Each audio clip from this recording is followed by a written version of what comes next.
वो जिसका जीवन एक श्राप था, पर मरण एक महाकाव्य, जिसकी रगों में बहता था सूर्य का तेज। महाभारत में कर्ण एक ऐसा वीर था जिसकी कहानी दिल को चीर देती है। क्रूर भाग्य और अन्याय की जंजीरों में जकड़ा हुआ वह प्रेम का भूखा योद्धा था, पर मित्रता के लिए वो अपना सर्वस्व न्यौछावर करने को तैयार था। सूर्यदेव के अंश से जन्मा कर्ण अपने दिव्य कवच और कुंडलों से अलंकृत था। ये वरदान उसे जन्मजात अमृतत्व प्रदान करते थे, पर नियति ने हर वरदान के साथ उसे एक श्राप भी दिया। उसका जीवन केवल घटनाओं का क्रम नहीं था, वो एक अंतहीन संघर्ष था, सम्मान के लिए, पहचान के लिए और न्याय के लिए। आज हम जानेंगे उस योद्धा की कहानी जिसने दान में अपनी मृत्यु दे दी। यह कहानी है सूर्यपुत्र कर्ण की। हमारी कहानी शुरू होती है एक ऐसे युग में जहां देवता मनुष्यों के बीच विचरण करते थे, जहां राजमहलों की दीवारें मंत्रों और तप से गूंजती थीं। कुंती राज्य के राजा कुंती भोज यादव वंश के एक प्रतापी राजा थे। राजा कुंती भोज की कोई संतान नहीं थी, इसलिए उन्होंने अपनी भांजी प्रथा, जिसे प्रेम से लोग कुंती कहते थे, को अपनी पुत्री के रूप में अपनाया। कुंती में बचपन से ही एक विशेष गुण थे, सेवा, विनम्रता और गहरी श्रद्धा। इसी बीच एक दिन उनके महल में आए महान तपस्वी ऋषि दुर्वासा पधारे। उनका तेज, उनका ज्ञान जितना प्रभावशाली था, उतना ही उनका क्रोध भी प्रसिद्ध था। दुर्वासा ऋषि को प्रसन्न करना आसान नहीं था, लेकिन यदि प्रसन्न हो जाए तो उनका आशीर्वाद जीवन की दिशा बदल सकता था। राजा कुंती भोज ने ऋषि दुर्वासा की सेवा का दायित्व कुंती को सौंपा। यह एक गहन जिम्मेदारी थी। कुंती ने पूरे समर्पण, विनम्रता और धैर्य से ऋषि की सेवा की। हर छोटे से छोटे कार्य में श्रद्धा। ऋषि संतुष्ट हुए और जाते जाते उन्होंने उस कन्या को एक दिव्य मंत्र दिया, एक ऐसा वरदान जिससे वह किसी भी देवता को आह्वान कर सकती थी और वह देवता स्वयं प्रकट होकर उसे संतान देंगे। कुंती ने उस वरदान को स्वीकार किया, पर उस समय उसे इस दिव्यता की गंभीरता का अनुमान नहीं था। एक अविवाहित कन्या के लिए यह मंत्र केवल शक्ति नहीं था, भाग्य का एक जटिल जाल बनने वाला था। एक दिन सुबह जब आकाश गुलाबी और स्वर्णिम रंगों से सजा हुआ था, कुंती अपने कक्ष में अकेली खड़ी थी। जिज्ञासा में डूबी उस मंत्र के रहस्य को जानने की इच्छा जाग उठी। क्या सच में यह मंत्र देवताओं को बुला सकता है? यह कोई वासना नहीं थी, कोई लालसा नहीं थी, केवल एक मासूम जिज्ञासा। कुंती ने सूर्य की ओर देखा और उच्चारित कर दिया वो मंत्र। क्षण भर में वातावरण बिजली सा थरथरा उठा। सूर्यदेव स्वयं प्रकट हुए। उनका रूप असहनीय तेज से चमक रहा था। समस्त कक्ष प्रकाश से भर गया। कुंती भयभीत थी, विस्मित थी, पर यह चमत्कारिक घटना अभी समाप्त नहीं हुई थी। सूर्य बोले, जिसे भी यह मंत्र बुलाता है उसे उस देवता से संतान प्राप्त होती है। कुंती स्तब्ध रह गईं। वह केवल परख रही थी, पर अब यह एक अटल दैविक सत्य बन चुका था। कुछ ही क्षणों में कुंती ने एक बालक को जन्म दिया। यह एक साधारण शिशु नहीं था। उसके शरीर पर प्राकृतिक स्वर्ण कवच था और दिव्य कुंडल कानों में चमक रहे थे। वह शांत था, तेजस्वी था, जैसे सूर्य का प्रतिरूप हो। यह था सूर्य का पुत्र कर्ण, परंतु दुनिया यह कैसे समझती? कुंती अविवाहित है, भले ही वह आज भी कन्या थी। देवता से उत्पन्न यह संतान समाज के लिए अपवित्र मानी जाती। वह अभी अविवाहित थी और विवाह से पूर्व संतान का जन्म समाज में उनके और उनके परिवार के लिए कलंक और अपमान का कारण बन सकता था। उनकी मातृत्व की खुशी पर समाज के कठोर नियमों और भय ने गहरी छाया डाल दी। कुंती एक असंभव निर्णय के सामने थी। अपने पुत्र को स्वयं पालने में असमर्थ, उन्होंने उसे त्यागने का हृदय विदारक निर्णय लिया। कुंती ने शिशु को एक बांस की टोकरी में रखा, कोमल कपड़ों में लपेटा। क्षमा करना पुत्र, मैं तुम्हें छोड़ नहीं रही, मैं तुम्हें सौंप रही हूं उन देवताओं को जिन्होंने तुम्हें भेजा। कुंती ने टोकरी को अश्वनदी नदी में धीरे से प्रवाहित कर दिया। नदी शांत थी। उस दिन वह एक देव पुत्र को ले जा रही थी। बिना डगमगाए, बिना डूबे वह टोकरी बहती रही। दिन के प्रकाश में, रात के सितारों के नीचे वह बालक एक अलौकिक संरक्षण में यात्रा करता रहा। नदी बदलती रही, अश्वनदी से चरमवती, फिर गंगा की ओर। आखिरकार वह टोकरी हस्तिनापुर के समीप बहते जल में एक सारथी अधिरथ को दिखाई दी। शायद वह जल भरने आए थे या प्रातः स्नान के लिए। उन्होंने टोकरी को बाहर निकाला और उसमें देखा एक बालक, शांत मुस्कुराता हुआ, स्वर्ण कवच और कुंडल से चमकता हुआ। नदी में बहती उस टोकरी से जब अधिरथ ने उस शिशु को उठाया, मानो स्वयं सूर्य ने उसे अपनी गोद सौंप दी हो। अधिरथ एक सूत था, हस्तिनापुर की राज परिवार की सेवा में रथ चलाता था। वह एक ईमानदार, निष्ठावान और दयालु व्यक्ति के रूप में जाना जाता था। अधिरथ दौड़ते हुए घर पहुंचा और जैसे ही राधा ने उस बच्चे को अपनी गोद में लिया, वह स्तब्ध रह गई। उस बालक का चेहरा, उसका तेज, उसके स्वर्ण कुंडल और दिव्य कवच मानो हर उस प्रार्थना का उत्तर थे जिसे राधा ने वर्षों तक देवताओं से मांगा था। उसकी आंखों से खुशी के आंसू बहने लगे। उन्हें नहीं पता था कि यह बालक किस राजमहल, किस आकाशीय शक्ति या किस विवश मां के गर्भ से आया था। पर उस क्षण वे कोई प्रश्न नहीं पूछना चाहते थे। उन्हें सिर्फ एक ही बात पता थी, देवताओं ने उन्हें पुत्र दिया है। उस नवजात को नाम दिया गया वासुसेन, जिसका अर्थ था धन से जन्मा, क्योंकि वह सचमुच सोने की संपत्ति के साथ जन्मा था। वर्षों बाद लोग उसे राधेय कहने लगे, राधा का पुत्र, और समय के साथ दुनिया उसे एक और नाम से पहचानने लगी, कर्ण। उन्होंने उसे अपने रक्त की तरह पाला। वह उसके कवच और कुंडलों को देखकर आश्चर्यचकित रहते, भले ही उनके अर्थ उन्हें समझ न आते। पर वे जानते थे कि यह बालक असाधारण भाग्य लेकर आया है। त्यागा गया एक देवपुत्र, अपनाया गया एक रथ चालक का बेटा, लेकिन यही उसकी कहानी का प्रारंभ था। यही विरोधाभास उसकी ताकत बना। कर्ण का जीवन त्रासदी और गौरव का अद्वितीय मिश्रण था। जन्म एक वरदान से, त्याग एक विवश मां के आंसू से, और पालन एक रथी की गोद से। उसके रगों में राजाओं और देवताओं का रक्त बहता है, और एक दिन यही त्यागा गया बालक महाभारत के युद्ध का मार्ग तय करेगा।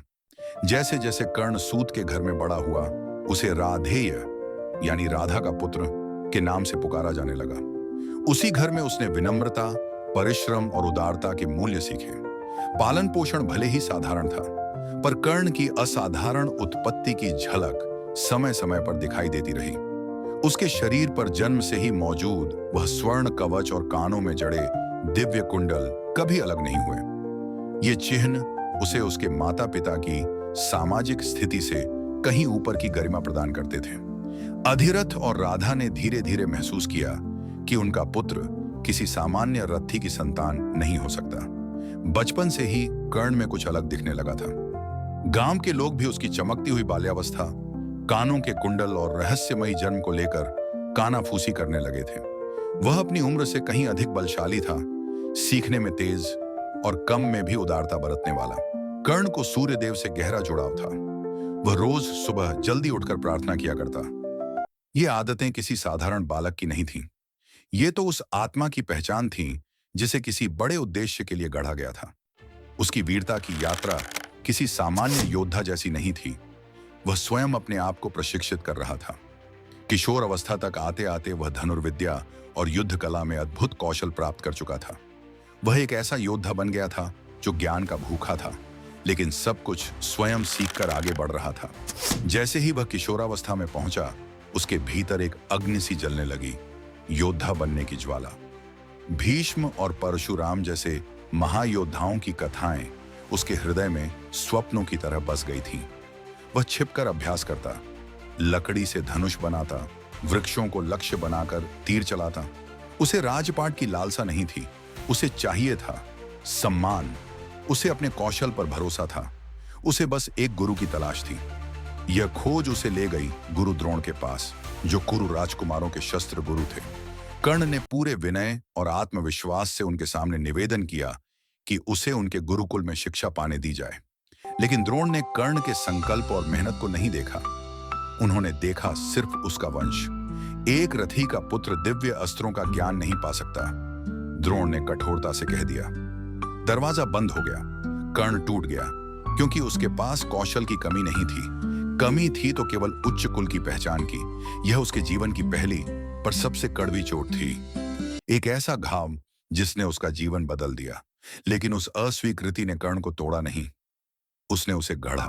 महानता प्राप्त करने की प्रबल इच्छा के साथ कर्ण ने अब अपनी दृष्टि एक और महान गुरु पर केंद्रित की, परशुराम। एक ऐसा योद्धा साधु जो दिव्य अस्त्रों के झांता तो थे ही, लेकिन क्षत्रियों के प्रति उनकी कटुता भी प्रसिद्ध थी। क्षत्रियों से कटुता कारण परशुराम ने सिर्फ ब्राह्मणों को शिक्षा देने की शपथ खा रखी थी। उन्होंने प्रतिज्ञा की थी कि वे किसी क्षत्रिय को कभी शिक्षा नहीं देंगे। परंतु कर्ण रुकने वालों में नहीं था। उसने एक बड़ा निर्णय लिया। वह ब्राह्मण का वेश धारण कर परशुराम के शिष्य बनेगा। गुरु परशुराम के एकांत आश्रम में पहुंचकर कर्ण ने विनम्रता के साथ शरण मांगी। परशुराम उसकी निष्ठा और विनय से प्रसन्न हुए और उसे अपना शिष्य बना लिया। यहीं से शुरू हुई उस शिक्षा की यात्रा जिसके लिए कर्ण ने वर्षों तक तड़प उठाया था। दिन प्रतिदिन कर्ण ने गहन साधना से परशुराम के ज्ञान को आत्मसात किया। वह साहसी था, अनुशासित था और अपूर्व बुद्धिमत्ता का परिचायक भी। दिव्य अस्त्रों की विद्या उसके भीतर जैसे स्वाभाविक रूप से समा रही थी। परशुराम भी प्रभावित थे। उन्होंने कहा, यह बालक न केवल योग्य है बल्कि एक सच्चे योद्धा की तरह धर्म और मर्यादा में विश्वास भी रखता है। गुरु परशुराम के आश्रम में बिताए गए वो दिन कर्ण के जीवन के सबसे निर्णायक क्षण थे। वहां उन्होंने न केवल युद्ध की तकनीक सीखी बल्कि दिव्य अस्त्रों की वह विद्या भी प्राप्त की जो केवल कुछ गिने चुने महायोद्धाओं को ही प्राप्त होती है। कर्ण अब न केवल एक कुशल धनुर्धर था बल्कि शस्त्रों और मंत्रों का वह महान पांडित्य रखता था जो केवल ऋषियों और देवताओं को प्राप्त था। परशुराम ने उसे ब्रह्मास्त्र तक की दीक्षा दी, एक ऐसा अस्त्र जिसे बहुत कम लोग जान पाए थे। कर्ण अपनी पहचान छुपाए रहा और सोचता रहा कि उसका उद्देश्य इतना उच्च है कि उसकी यह छोटी सी माया क्षमा योग्य है। कुछ महीनों में ही कर्ण परशुराम के सबसे प्रिय शिष्यों में गिना जाने लगा। और फिर एक दोपहर, धूप तेज थी, प्रशिक्षण समाप्त हुआ था। परशुराम ने विश्राम के लिए कर्ण से कहा, मेरे लिए मृग छाल लाओ, मैं विश्राम करूंगा। कर्ण ने मृग छाल लाने की बजाय अपनी जांग को ही गुरु के सिरहाने बना दिया। गुरु शांत होकर सो गए। तभी एक तीखा कीड़ा घास से निकलकर कर्ण की जांग में घुस गया और उसे काटने लगा। पीड़ा असहनीय थी, रक्त बहने लगा, लेकिन कर्ण चुपचाप बैठा रहा। उसने अपनी आंख तक नहीं झपकाई क्योंकि गुरु की नींद भंग न हो। जब रक्त की धार गुरु के चेहरे तक पहुंची तब परशुराम की नींद टूटी। उन्होंने देखा कर्ण की जांग से रक्त बह रहा है। परशुराम बोले, ये रक्त कहां से आया? कर्ण ने शांति से उत्तर दिया, गुरुदेव, मुझे एक कीड़े ने काटा है। परशुराम का चेहरा गंभीर हो गया। कोई ब्राह्मण पुत्र इतनी पीड़ा चुपचाप कैसे सह सकता है? यह सहन शक्ति केवल किसी क्षत्रिय की हो सकती है। और तभी वह रहस्य खुल गया। कर्ण ने अपने गुरु के चरणों में गिरकर सच्चाई स्वीकार की। मैं जन्म से ब्राह्मण नहीं हूं, मैं एक रथी, एक सूत पुत्र हूं, परंतु मेरी तृष्णा केवल ज्ञान की थी, कोई अपमान का उद्देश्य नहीं था। लेकिन परशुराम के हृदय में विश्वासघात की पीड़ा गहराई तक उतर चुकी थी। उन्होंने कांपते स्वर में कहा, जिस ज्ञान को तूने छल से पाया है उसी ज्ञान को तुझे एक दिन धोखा देगा। जब तू अपने जीवन की सबसे कठिन घड़ी में होगा, तेरा स्मरण तुझे ही धोखा देगा। श्राप के कारण युद्ध के निर्णायक क्षण में जब उन्हें ब्रह्मास्त्र की सबसे ज्यादा जरूरत होगी तो वे इसके मंत्र भूल जाएंगे। कर्ण स्तब्ध रह गया। यह एक श्राप था जिसने उसके भविष्य को बदल कर रख दिया।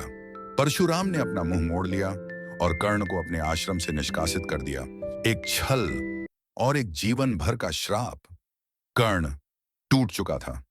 अकेलेपन में भटकते हुए वह जंगलों में निकल पड़ा। और तभी दूसरा प्रहार। झाड़ियों में हलचल हुई। कर्ण को लगा कोई जंगली पशु आ रहा है। उसने तीर उठाया, प्रत्यंचा खींची और चला दिया। चीत्कार गूंजी। वह कोई जानवर नहीं था, वो एक ब्राह्मण की गाय थी। कर्ण ने अनजाने में उसे मार डाला था।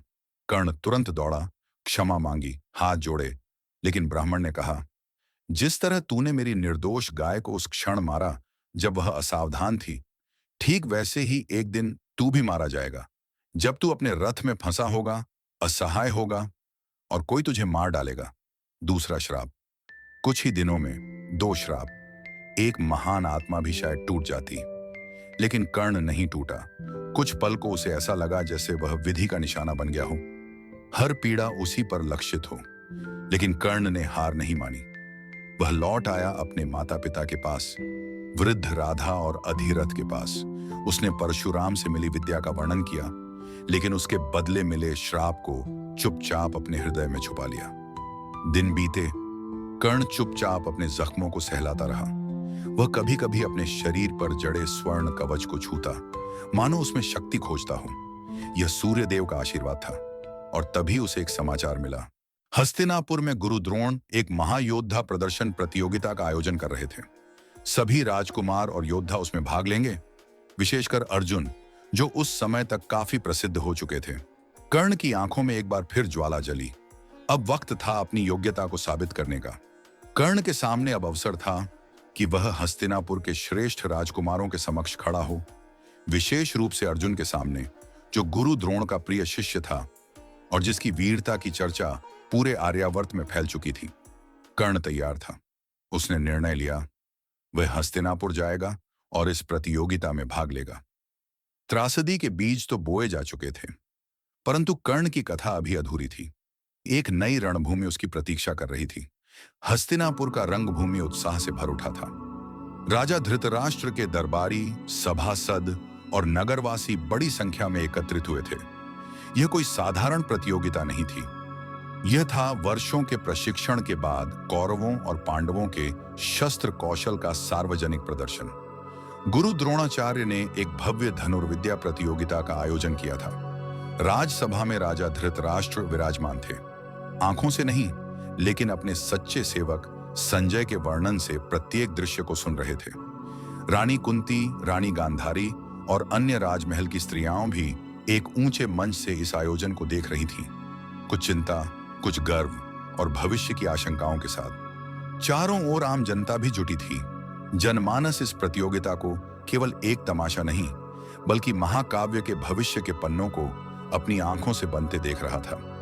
गुरु द्रोण की अगुवाई में एक एक करके सभी राजकुमार रंगभूमि में उतरे।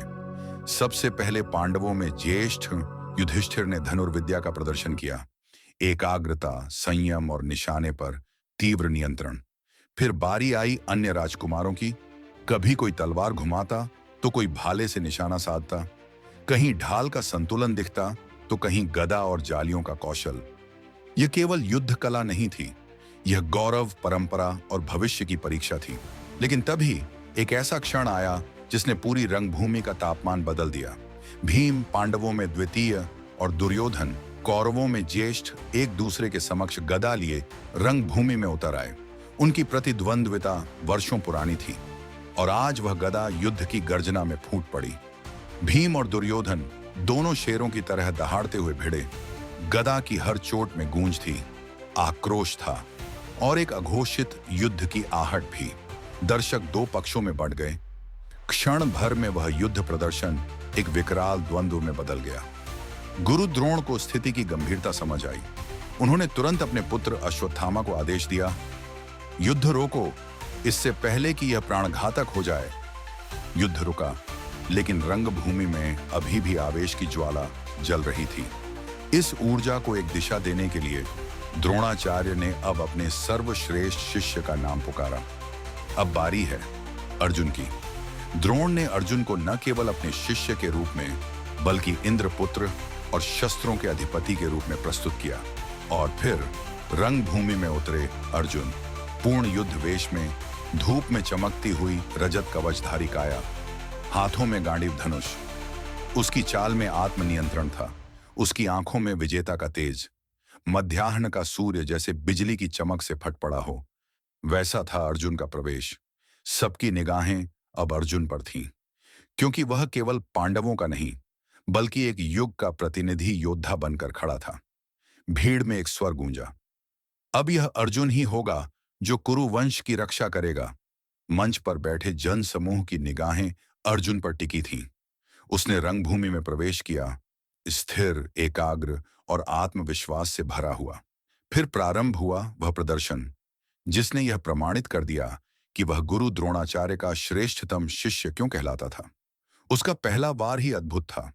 चलती हुई वस्तुओं पर निशाना साधना, दूरस्थ लक्ष्यों पर सटीक प्रहार, हर एक बाण जैसे किसी मंत्र से संचालित हो रहा हो। फिर उसने एक एक करके सभी अस्त्रों का प्रदर्शन किया। वह अग्नि को बुला रहा था, फिर उसे शांत कर रहा था। पानी की धार जैसी बाणों से बह रही थी। हवा की गति पर नियंत्रण, वज्र, शूल, आकाशीय रेखाएं, जो कुछ गुरु द्रोण ने उसे सिखाया था, अर्जुन ने उसे आंखों के सामने जीवित कर दिया। भीड़ स्तब्ध थी। यह केवल एक धनुर्धर का प्रदर्शन नहीं था, यह एक दिव्य योद्धा की उपासना जैसी साधना का प्रत्यक्ष अनुभव था। जैसे ही अर्जुन का प्रदर्शन समाप्त हुआ, रंगभूमि तालियों और जयकारों से गूंज उठी। द्रोण का गौरव, इंद्र का पुत्र और कौरवों पांडवों के मध्य निर्विवाद श्रेष्ठता की मुहर। लेकिन उस दिन की कथा वहीं समाप्त नहीं हुई थी। भीड़ की गूंज थम रही थी। तभी रंगभूमि के द्वार पर एक छाया प्रकट हुई। सभी ने दृष्टि उस ओर मोड़ी। सूरज की किरणों में खड़ा था एक योद्धा। उसका शरीर पिघले हुए सोने से ढका हुआ प्रतीत हो रहा था और उसके कानों में लटकते कुंडल उसके आभा मंडल को दिव्य बना रहे थे। उसका चेहरा सूर्य की तरह चमक रहा था। उसकी चाल में था आत्मविश्वास, लेकिन साथ ही विनम्रता। गुरु द्रोण और कौरव पांडव भी चौंक गए।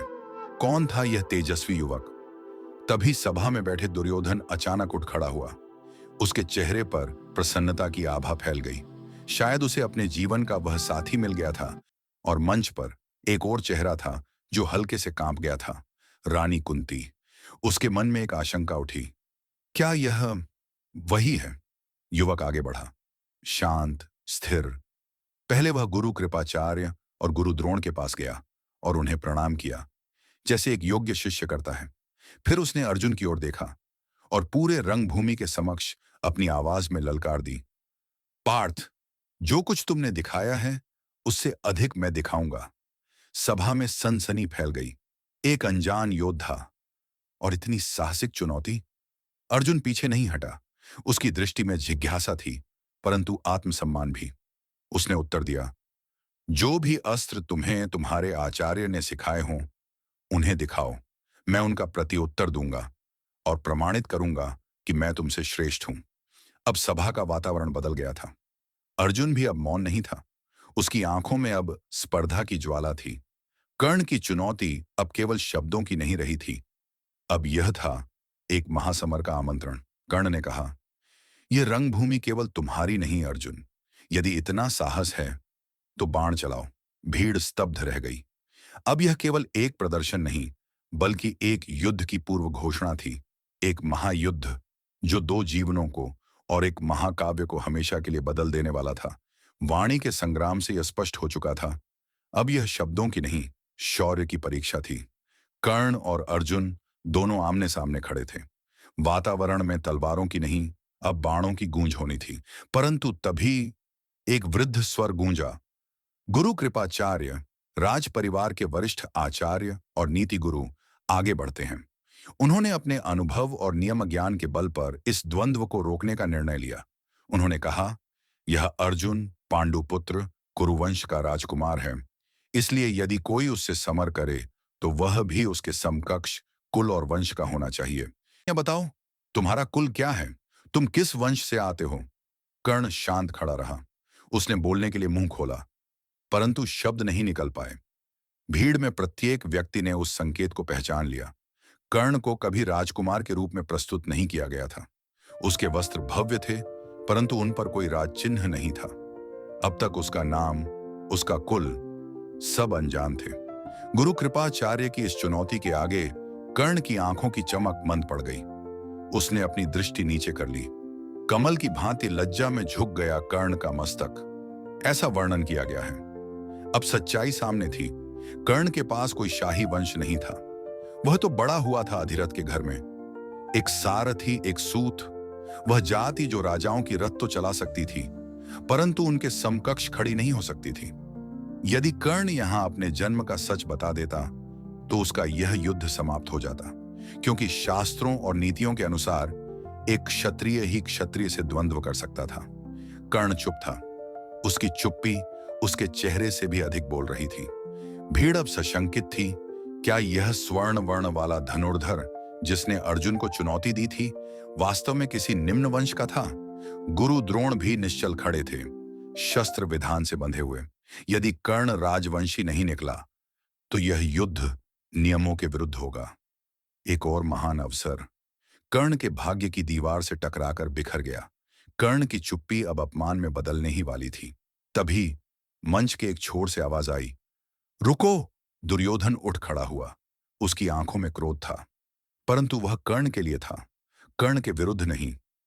क्या केवल जन्म ही किसी योद्धा की योग्यता का निर्धारण करता है? दुर्योधन ने ऊंचे स्वर में पूछा।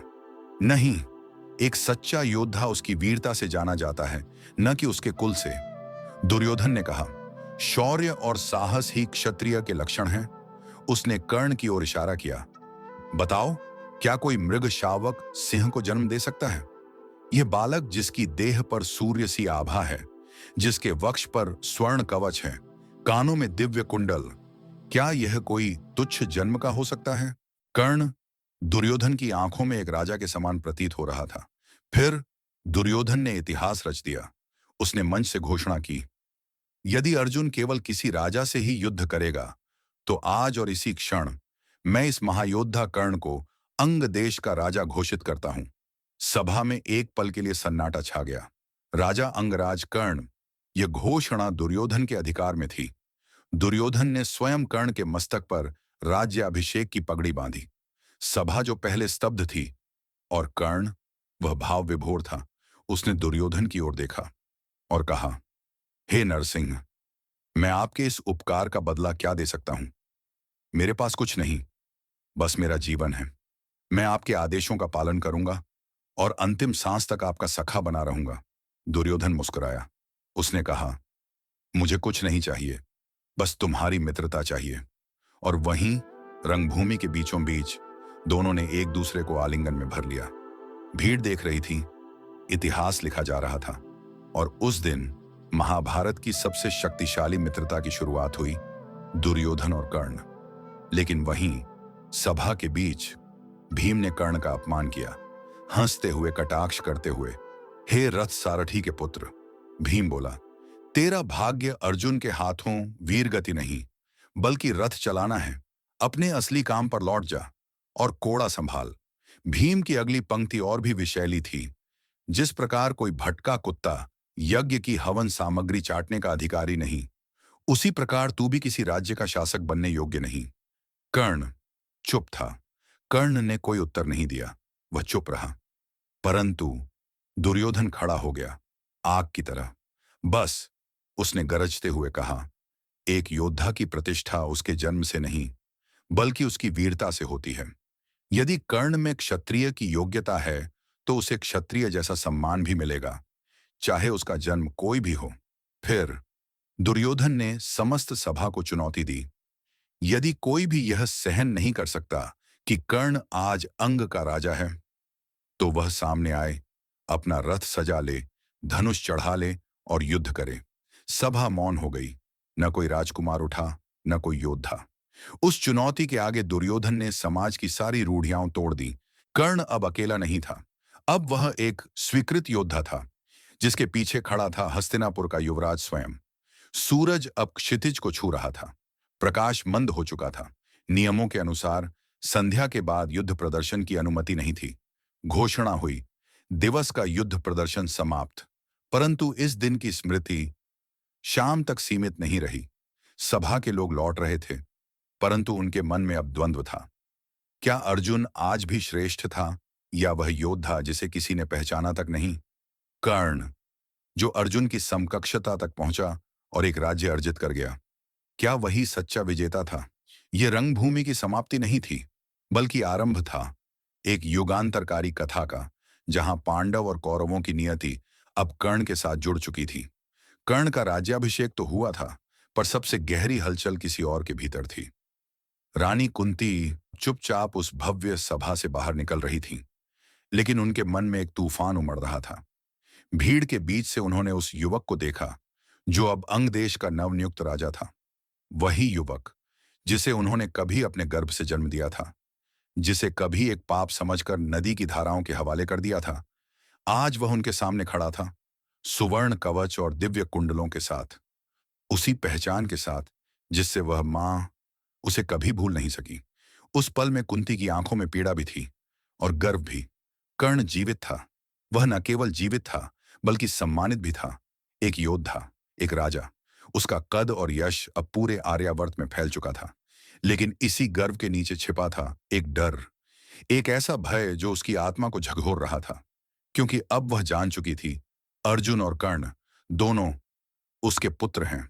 दो योद्धा जो आज आज ही आमने सामने युद्ध करने वाले थे। और यदि यह पहचान आज उजागर हो जाती तो क्या होता? दुर्योधन के माध्यम से वह अंग का राजा बना और औपचारिक रूप से कुरु राज परिवार में सम्मिलित हो गया। उसी दिन से कर्ण ने अपने जीवन की सबसे बड़ी प्रतिज्ञा ली, दुर्योधन के प्रति निष्ठा। उस एकमात्र व्यक्ति के लिए जिसने तब उसका हाथ थामा था जब पूरी दुनिया ने उसे ठुकरा दिया था। दुर्योधन ने कर्ण में न केवल एक मित्र देखा, बल्कि एक ऐसा सेनापति भी पाया जो पांडवों के प्रभाव को चुनौती दे सकता था। राजनीतिक रूप से यह कदम चतुर भी था और साहसी भी। अब हस्तिनापुर की शक्ति संतुलन की धुरी झुकने लगी थी। कर्ण भी अब केवल एक योद्धा नहीं रहा, वह एक रणनीतिकार बन चुका था। एक ऐसा योद्धा जो कुरु राजनीति में दुर्योधन का सलाहकार और सबसे बड़ा विश्वास पात्र था। कर्ण का भाग्य अब केवल उसकी तलवार की धार से नहीं, बल्कि उसकी निष्ठा से भी तय होना था। समय बीतता गया, पर अपमान की वो स्मृतियां नहीं मिटी। हर बार जब उसे सूत पुत्र कहकर बुलाया गया, हर बार जब अर्जुन को श्रेष्ठ बताया गया, उसके भीतर की ज्वाला और भड़क उठी। वह दुर्योधन के साथ हर योजना में, हर छल में, हर प्रतिशोध में शामिल रहा, लाक्षागृह से लेकर सभा की शर्तों तक। और इस प्रकार अर्जुन और कर्ण की प्रतिद्वंद्विता अब केवल वैयक्तिक नहीं रही, वह एक युग की कहानी बन गई। कुरु वंश की राजनीति में दो धाराएं बन चुकी थीं, एक धर्म के नाम पर और एक स्वाभिमान के लिए उठे हुए एक तलवार के नाम पर। अब कर्ण एक अनाम योद्धा नहीं रहा था, वह अब एक राजा था। उसका नाम अब केवल वीरता से नहीं, राज सत्ता से भी जुड़ गया था। लेकिन भाग्य को अभी और परीक्षा लेनी थी, क्योंकि उसकी अगली परीक्षा युद्ध भूमि पर नहीं, बल्कि एक सभा में होने वाली थी, पांचाल की सभा में, जहां एक स्त्री का एक वाक्य उसकी आत्मा को फिर से झकम देने वाला था। राजा द्रुपद ने अपनी पुत्री द्रौपदी के लिए एक भव्य स्वयंवर का आयोजन किया था। भारतवर्ष के कोने कोने से वीर राजकुमार और महारथी वहां उपस्थित थे, क्योंकि जो भी इस चुनौती को पार करता वही द्रौपदी का पति बनता। चुनौती सरल थी परंतु असंभव सी। एक विशाल धनुष को चढ़ाना और फिर एक घूमती हुई मछली की आंख को केवल तेल में पड़ती उसकी परछाई देखकर तीर से भेद देना। सामान्य पुरुषों के लिए यह कार्य नहीं था। एक एक करके कई वीर आए, कई राजाओं ने प्रयास किया, पर कोई सफल ना हो सका। तभी वहां एक दिव्य आभा से चमकता हुआ योद्धा आगे बढ़ा, कर्ण। कर्ण ने बिना किसी संकोच के धनुष उठाया और केवल एक ही प्रयास में उसे चढ़ा भी दिया। सभा स्तब्ध थी, वह तीर उठाने ही वाला था। विजय उसके एक क्षण भर की दूरी पर थी। तभी एक स्वर गूंजा, साफ, दृढ़ और चुभता हुआ, मैं किसी सूत पुत्र से विवाह नहीं करूंगी। यह आवाज स्वयं द्रौपदी की थी। उसने कर्ण की ओर देखकर पूरे दरबार के समक्ष यह वाक्य बोला। सभा सन्न हो गई, शब्द हवा में ठहर गए। कर्ण का हाथ वहीं रुक गया। धनुष अब भी उसके हाथ में था, परंतु उसका गौरव टूट चुका था। कर्ण कुछ न बोला, न विरोध किया, न रोष जताया। उसने केवल धनुष को नीचे रखा और सभा से बाहर निकल गया, शांत, गरिमामयी, पर भीतर से बुरी तरह घायल। उस अपमान ने कर्ण के हृदय में एक घाव छोड़ दिया जो जीवन भर नहीं भरा। यह क्षण कर्ण के भीतर एक ऐसी चिंगारी छोड़ गया था जो वर्षों बाद कौरव दरबार की सबसे अंधकारमय घटना के रूप में जाना जाएगा। उस दिन बोए गए कटुता के बीज एक दिन घने विषैले वृक्ष बनकर फूटेंगे। कुछ ही क्षणों बाद एक ब्राह्मण वेशधारी युवक आगे बढ़ा, धनुष उठाया और लक्ष्य भेद दिया। वह अर्जुन था। द्रौपदी को अब उसका पति मिल चुका था, पर उस स्वयंवर ने केवल एक विवाह नहीं जोड़ा, बल्कि एक शत्रुता की नींव भी रख दी। समय बीतता गया, राज्य बने, राज्य गिरे, परंतु कर्ण की निष्ठा दुर्योधन के प्रति अटूट रही। और जब पांडवों को नष्ट करने की योजना बनी, एक षड्यंत्रपूर्ण जुए की सभा में, तो कर्ण चुपचाप पर पूर्ण रूप से दुर्योधन के साथ खड़ा था। यह वह क्षण था जब निष्ठा और धर्म के बीच की रेखा धुंधली हो चुकी थी, जब पांडव और कौरव वयस्क हो चुके थे, हस्तिनापुर की हवा में तनाव घुल चुका था। सभी जानते थे कि टकराव निकट है, पर युद्ध से पहले परीक्षा होगी दरबार में।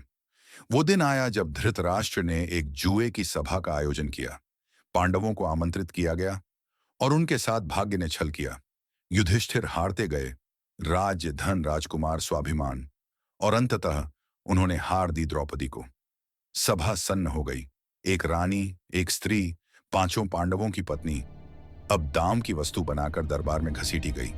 कर्ण अपने मित्र दुर्योधन के साथ राज सिंहासन के पास बैठा था। उसकी निष्ठा अडिग थी, पर आज उसकी निष्ठा एक भयानक परीक्षा से गुजरेगी। विकर्ण, दुर्योधन का छोटा भाई, द्रौपदी के पक्ष में खड़ा हुआ। उसने पूछा, क्या किसी को अधिकार है किसी और को दांव पर लगाने का, जब उसने स्वयं को ही हार दिया हो? सभा में एक क्षण के लिए नैतिकता जागी, परंतु कर्ण ने तत्काल विकर्ण को झिड़क दिया। वह गरज पड़ा, द्रौपदी को जीतना दुर्योधन का अधिकार है। फिर जो शब्द कर्ण ने कहे, उन्होंने उसकी छवि पर कभी न मिटने वाला धब्बा छोड़ दिया। वह बोला, जिस स्त्री के 5 पति हैं वह अनेक वशगा है, बहुतों के अधीन। वह कोई रानी नहीं बल्कि एक वेश्या के समान है। सभा स्तब्ध थी। भीष्म, द्रोण सभी मौन। कर्ण, जो सदा दानवीर और मर्यादा पुरुष के रूप में जाना गया, आज वाणी के विष में डूब चुका था। उसने द्रौपदी के वस्त्र हरण को प्रोत्साहित किया। दुशासन आगे बढ़ा। द्रौपदी के वस्त्र खींचे जाने लगे। द्रौपदी धर्म, मर्यादा और मानवीय गरिमा की पुकार बनकर सभा में विलाप कर उठी। परंतु कर्ण, जो कभी सच्चे साहस का प्रतीक था, वह आज मौन रहा, या कहें उत्साहित करता रहा। यह क्षण था कर्ण की निष्ठा की सबसे गहरी परीक्षा। उसने अपने मित्र को प्रसन्न करने के लिए अपने धर्म, अपनी मर्यादा और अपने जीवन की नींव को भुला दिया। बाद में कर्ण ने स्वीकार किया, मैंने यह सब दुर्योधन की निष्ठा में कहा। मेरे शब्द मेरे नहीं थे, लेकिन पाप हो चुका था। वह धर्म से च्युत हो गया था। एक ऐसा कार्य जिसका बोझ उसके अंतर्मन पर जीवन भर बना रहा। महाभारत कहती है, कर्ण को इस व्यवहार पर पश्चाताप हुआ। पांडव वनवास चले गए और द्रौपदी की मर्यादा चमत्कारिक रूप से बच गई। परंतु कर्ण उस दरबार की दीवारों में एक छाया की तरह रह गया, जो अपने ही आदर्शों से पराजित हो चुका था। कर्ण की परीक्षा अब भी समाप्त नहीं हुई थी। भाग्य और देवताओं ने उसकी उदारता को परखने के लिए एक दैवी छल की योजना बनाई थी, और उसकी नियति एक बार फिर करवट लेगी। कर्ण का नाम अब दानवीरता का पर्याय बन चुका था। हस्तिनापुर से लेकर दूर दराज के राजाओं तक कहानियां फैल चुकी थीं। कोई भी याचक कर्ण के द्वार से खाली हाथ नहीं लौटता था। हर दोपहर सूर्य को अर्घ्य देने के बाद कर्ण दान के लिए आसन पर बैठता। धन, वस्त्र, अनाज या जो भी मांगा जाए वह बिना झिझक दे देता। उसकी यह ख्याति इतनी प्रसिद्ध हो चुकी थी कि स्वयं देवता भी चकित थे। लोग कहते थे, कर्ण को उसके जीवन से अधिक एक दाता के रूप में अपनी प्रतिष्ठा प्यारी है। लेकिन यही ख्याति अब ब्रह्मांडीय परीक्षा की ओर बढ़ रही थी। महाभारत के युद्ध की आहट तेज हो रही थी। कर्ण ने अपने जीवन का हर कदम दुर्योधन के साथ बांध लिया था, चाहे जीत हो या पराजय। लेकिन इस युद्ध के पहले कर्ण के पास अभी भी 2 दिव्य रत्न थे, कवच और कुंडल। वे कोई साधारण गहने नहीं थे। सूर्यदेव ने स्वयं जन्म के साथ उसे दिए थे, जिसके कारण उसका शरीर शस्त्रों से अजेय बना रहता था। पांडवों की ओर खड़े देवता चिंतित हो उठे, विशेषकर इंद्र, जो अर्जुन के पिता भी थे। उन्होंने एक योजना बनाई कर्ण को उसकी अजेयता से वंचित करने की। एक दिन जब कर्ण सूर्य को प्रणाम कर रहा था, सूर्यदेव ने उसे दर्शन दिए और चेताया, बेटा, इंद्र वेश बदल कर आएगा और तुमसे तुम्हारा कवच और कुंडल मांगेगा। याद रखो, उसके बाद तुम मृत्यु के लिए नग्न हो जाओगे। लेकिन कर्ण ने केवल मुस्कुराकर उत्तर दिया, यदि स्वयं देवताओं का राजा भी भिक्षा मांगने आए तो मैं कैसे मना कर सकता हूं। कर्ण जानता था कि यह परीक्षा होगी, पर मना करना उसके स्वभाव के विरुद्ध था। अगले दिन दोपहर, जैसे कि भविष्यवाणी की गई थी, एक वृद्ध ब्राह्मण उसकी सभा में आया। झुकी पीठ, कांपते हाथ, झोली लिए उसने कहा, हे वीर, एक महादान की याचना करता हूं। कर्ण ने पहचान लिया कि यह कोई सामान्य याचक नहीं है, यह इंद्र ही है, लेकिन फिर भी उसने ना नहीं कहा। ब्राह्मण ने उसके कवच और कुंडल की ओर इशारा किया। पूरी सभा सन्न रह गई। यह तो जीवन मांगा जा रहा था, लेकिन बिना एक पल की झिझक के कर्ण ने अपने शरीर से कवच चीर कर निकाला, अपने कानों से कुंडल उतारे और रक्त से सने हुए उन दिव्य उपहारों को सौंप दिया। इंद्र विस्मित थे। वह रूप छोड़कर प्रकट हुए और बोले, तुमने अपनी मृत्यु तक मुझे दान दिया है, पर इसके बदले मैं तुम्हें एक अस्त्र देता हूं, वासवी शक्ति, और जिस पर भी लगेगा उसका नाश निश्चित है। कर्ण ने यह अस्त्र स्वीकार कर लिया और अपने मन के एक कोने में संजो लिया। अर्जुन के लिए अब बिना कवच और कुंडल के कर्ण अब सामान्य पुरुष की तरह घायल हो सकता था। उसका त्याग अब उसकी सबसे बड़ी कमजोरी भी बन चुका था।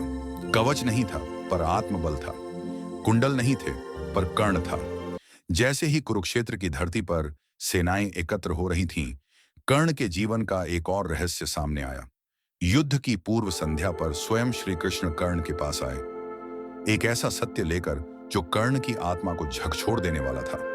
श्री कृष्ण ने उसे बताया कि वह कुंती का ज्येष्ठ पुत्र है, पांडवों में सबसे बड़ा। यह जानकर कर्ण अवाक रह गया, लेकिन शांत रहा। उसने श्री कृष्ण की बातों को गंभीरता से सुना, मगर जब श्री कृष्ण ने दुर्योधन का साथ छोड़ने की विनती की तो कर्ण ने दृढ़ता से मना कर दिया। उसका उत्तर सीधा था, अब मेरा जीवन और मृत्यु, मेरी सारी नियति दुर्योधन से जुड़ चुकी है। कुछ ही समय बाद गुप्त रूप से कुंती स्वयं गंगा तट पर कर्ण से मिलने पहुंची। वह क्षण बेहद भावुक था। मां और बेटे के बीच वर्षों बाद पहला संवाद। कुंती ने कर्ण को अपने प्रथम पुत्र के रूप में स्वीकार किया और उसे अपने भाइयों के पास लौटने की गुहार लगाई। कर्ण ने भीतर से टूटा होने के बावजूद एक बार फिर अपना बड़प्पन दिखाया। उसने कुंती से वादा किया, वह अर्जुन को छोड़कर किसी पांडव को क्षति नहीं पहुंचाएगा। वह जानता था कि अर्जुन से उसका युद्ध टल नहीं सकता, लेकिन यह वचन कि चाहे कोई भी गिरे, कुंती के 5 पुत्र जीवित रहेंगे। और फिर युद्ध छिड़ा। कुरुक्षेत्र में हर महान योद्धा उतरा। पहले 10 दिनों तक कर्ण ने युद्ध में भाग नहीं लिया। भीष्म पितामह सेनापति थे और उन्होंने कर्ण की उत्पत्ति और क्षत्रिय धर्म पर सवाल उठाए थे, इसलिए कर्ण युद्ध से दूर रहा। लेकिन 10वें दिन जब भीष्म शरशैया पर गिर पड़े, मैदान अब कर्ण के लिए खुल चुका था। भीष्म की अंतिम अवस्था में कर्ण उनसे मिलने गया। भीष्म ने उसकी क्षमता को स्वीकार किया और पूर्व के कठोर शब्दों के लिए खेद जताया। 11वें से 15वें दिन तक द्रोणाचार्य ने कमान संभाली, लेकिन कर्ण ने अब पांडवों से सीधे मुकाबले शुरू कर दिए। जब 14वें दिन कर्ण की भूमिका निर्णायक बनी। जब अर्जुन कौरव रक्षा पंक्ति तोड़ने वाले थे, कर्ण ने मोर्चा संभाला, लेकिन उसी दिन वह उस षड्यंत्र का भी हिस्सा बना जिसमें अर्जुन के पुत्र अभिमन्यु को बिना किसी नियम के कई महारथियों ने घेर कर मार डाला। कुरुक्षेत्र का युद्ध अपने सबसे भयानक मोड़ पर था। 14वें दिन पांडवों ने एक ऐसा योद्धा उतारा जिसने कौरव सेना में हड़कंप मचा दिया। घटोत्कच, भीम का राक्षस पुत्र। घटोत्कच की मायावी शक्तियां चरम पर थीं। वह आकाश में उड़ता, छलावा रचता और कौरवों की पंक्तियां चीर कर रख देता। कौरव सेना में हाहाकार मच गया। कोई उसका सामना नहीं कर पा रहा था। तभी सारी उम्मीदें लेकर दुर्योधन ने मुड़कर देखा। कर्ण की तरफ एक ही योद्धा था जो उन्हें बचा सकता था, लेकिन कर्ण के सामने एक कठिन फैसला था, वासवी शक्ति। यह उन कुछ गिने चुने अस्त्रों में से एक था जो अर्जुन का अंत कर सकते थे। इसका केवल एक बार ही उपयोग किया जा सकता था। कर्ण के पास कोई और विकल्प नहीं बचा। उसने वासवी शक्ति का उपयोग किया। जैसे ही घटोत्कच आकाश से कौरवों पर टूटने को आया, कर्ण ने शक्ति अस्त्र चलाया। वह अस्त्र सीधे जाकर घटोत्कच को आघात करता है और एक विशाल विस्फोट के साथ राक्षस युद्ध भूमि में ढेर हो जाता है। उसकी गिरती हुई देह कौरव सेना की एक पूरी टुकड़ी को कुचल देती है। कौरव सेना में खुशी की लहर दौड़ती है। कर्ण ने उन्हें बचा लिया था, लेकिन इस जीत की कीमत भारी थी। कर्ण जानता था अब उसके पास अर्जुन को मारने का वह एकमात्र दिव्य अस्त्र नहीं बचा था। 15वें दिन गुरु द्रोण के निधन के बाद दुर्योधन ने कर्ण को कौरव सेना का सेनापति नियुक्त किया। यह वही पल था जिसका कर्ण वर्षों से इंतजार कर रहा था। अब वह दुर्योधन की पूरी सेना का सर्वोच्च योद्धा था। 16वें और 17वें दिन कर्ण ने जबरदस्त युद्ध किया। उसने पांडवों के एक एक भाई से मुकाबला किया। युधिष्ठिर, भीम, नकुल और सहदेव सभी उसकी बाण वर्षा के आगे टिक नहीं पाए, लेकिन कर्ण ने किसी को मारा नहीं। उसने अपनी मां कुंती को वचन दिया था कि वह उनके प्राण नहीं लेगा। सिर्फ अर्जुन उसका असली लक्ष्य था। यह कर्ण की वीरता ही नहीं, उसके चरित्र की भी परीक्षा थी। पांडवों के लिए कर्ण एक भयावह शत्रु बन चुका था, जबकि कौरवों के लिए वह आशा की अंतिम किरण था। उसके बाण अग्नि की तरह गिरते, उसका रथ युद्ध भूमि पर बिजली की तरह दौड़ता, और हर योद्धा जो उसका सामना करता या तो मारा जाता या पीछे हट जाता। 17वें दिन की शाम, सूर्य अस्त हो रहा था और युद्ध भूमि पर दो महान योद्धा आमने सामने खड़े थे। एक ओर अर्जुन, रथ पर कृष्ण सारथी बनकर खड़े, और दूसरी ओर कर्ण, जिसका रथ शल्य चला रहे थे। यह वही क्षण था जिसका इंतजार वर्षों से था। एक पुरानी दुश्मनी अब अंतिम मोड़ पर थी। दोनों धनुर्धर अपनी कला के शिखर पर थे। आकाश बाणों से भर गया। कर्ण ने परशुराम द्वारा प्राप्त विजय धनुष से प्रहार किया। अर्जुन ने गांडीव से उसका हर वार रोका। एक के बाद एक दिव्यास्त्र चलाए गए, आकाश में ही टकराते, फटते। युद्ध भूमि थम गई थी। देवता तक देख रहे थे, लेकिन युद्ध का आखिरी पत्ता अब भी बचा हुआ था, भाग्य। जैसे ही युद्ध तेज हुआ, कर्ण के पुराने शापों ने अपना असर दिखाना शुरू कर दिया। अचानक उसके रथ का पहिया नरम मिट्टी में धंस गया। कर्ण ने घोड़ों को संभालने की कोशिश की। शल्य ने रथ खींचा, पर पहिया हिला तक नहीं। यही वह पल था जिसकी भविष्यवाणी उस ब्राह्मण ने की थी, जिसकी गाय कर्ण से गलती से मारी गई थी। कर्ण ने जल्दी से ब्रह्मास्त्र उठाया ताकि आखिरी वार अर्जुन पर कर सके, लेकिन याद नहीं आया, मंत्र ही भूल गया। परशुराम का शाप अब साकार हो गया था। कर्ण अब निहत्था था, थका हुआ। बदन तीरों से छलनी था, रथ कीचड़ में ढंसा हुआ था, मानो युद्ध भूमि खुद ही उसका साथ छोड़ रही हो। वासवी शक्ति भी घटोत्कच पर खर्च हो चुकी थी। ऐसा लग रहा था मानो भाग्य उसका मजाक उड़ा रहा हो। उन्होंने युद्ध रोकने के लिए अर्जुन से निवेदन किया। युद्ध के नियमों के अनुसार ऐसा करना सही नहीं था। अर्जुन हिचकिचाया, लेकिन कृष्ण ने याद दिलाया, यह युद्ध धर्म की स्थापना के लिए है, और कर्ण ने कई बार अधर्म का साथ दिया है। उसने अंतिम बाण छोड़ा। बाण सीधा जाकर कर्ण की छाती में धंसा। वही छाती जहां पहले कभी दिव्य कवच था, जो अब नहीं था। वह घुटनों पर गिरा, और उस क्षण सूर्य अस्त हो गया, जैसे स्वयं सूर्य भी अपने पुत्र की मृत्यु नहीं देखना चाहता था। कर्ण, वो योद्धा जिसने पूरी जिंदगी न्याय के लिए, सम्मान के लिए और दोस्ती के लिए लड़ाई लड़ी थी, अब कुरुक्षेत्र की धूल में गिरा पड़ा था। 17वें दिन सूर्य अस्त हुआ, और कर्ण का जीवन भी। एक ऐसा योद्धा जो अपराजेय था, लेकिन किस्मत और शापों की साजिश से हार गया। कर्ण का सिर जमीन पर गिरा, और उसके साथ ही खत्म हुआ महाभारत के सबसे दुखद नायक का अध्याय। कहते हैं, अंतिम सांसों में कर्ण के चेहरे पर एक हल्की मुस्कान थी, जैसे वर्षों का बोझ उतर गया हो। कर्ण की मौत ने दुर्योधन के अभियान की आखिरी उम्मीद भी खत्म कर दी। युद्ध भूमि पर पांडव और कौरव दोनों ही पक्षों के योद्धा सिर झुकाए खड़े थे। हारने के बाद भी कर्ण का साहस उन्हें सम्मान देने पर मजबूर कर गया। लेकिन असली त्रासदी तब सामने आई, युद्ध खत्म होने के बाद। जब कुंती ने पांडवों को बताया कि कर्ण वही योद्धा जिससे वे इतने वर्षों से लड़ रहे थे, उनका ही बड़ा भाई था, उनका पहला पुत्र, युधिष्ठिर के पैरों तले जमीन खिसक गई। पांडवों ने कर्ण का अंतिम संस्कार पूरे राजकीय सम्मान के साथ किया। इतिहास में कर्ण खलनायक नहीं, बल्कि एक महानायक, एक अमर प्रतीक। उसकी कहानी महाभारत में सबसे मार्मिक अध्याय बन गई, जिसे सदियों तक याद किया जाएगा। हर बार जब किसी को यह लगने लगे कि उसका जन्म या हालात उसके भाग्य को तय करेंगे, कर्ण का नाम फिर गूंजेगा, एक सच्चे नायक की तरह।